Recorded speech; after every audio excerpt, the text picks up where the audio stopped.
Sa iban pa nga balita, 5 ka fourth-year college students kada barangay ang mangin beneficiaryos ng 20,000 pesos scholarship assistance. Mga barangay officials ginapahanumdom nga sundon ang guidelines sa pagpili sa beneficiaries. Si John Sala nakatutok.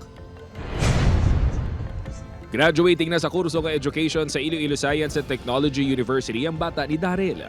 Ang bana lang siniyang may istabling nga obra ganit may mga tion nga halos pugaon na kuno siniyang iya bulsa sa mga galastusan sang ila pamilya, ilabi na sa mga kinanglanon sa pag-eskwela sang iya kabataan. Para nga hindi mamabudlayan kaya ang bana ko lang nag-obra.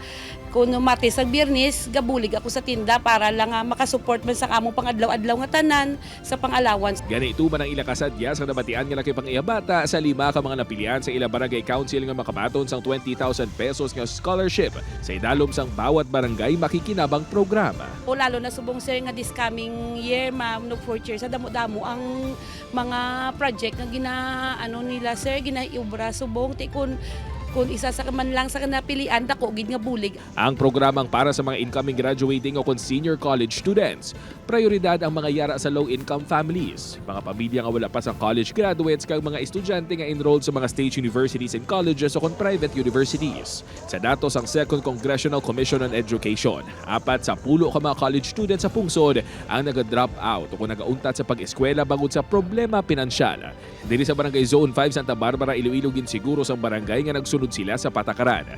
Aminado ang barangay nga mabudlay ang pagpili sa mga benepisyaryo. Ginabalidate naman, ginaobligar naman ang mga obligasyon, kag ang amon tamon nga mga beneficiaries nga dya, ginasilaw gid naman dya kung ano ang sitwasyon. Kag i-approve naman nga ipasa naman sa munisipyo. Wala kami untat remind sa ila nga isundo nila ang guidelines kag magpa-inchindi sa ila kaupod nga mga barangay, tapos kami kina-double check man namon ang ila nga lista. Sa Hulyo na tala nang i-download na sa kada barangay ang 100,000 pesos nga budget. Upod kay Cirilo Rinduque, John Sala. 1 Western Visayas.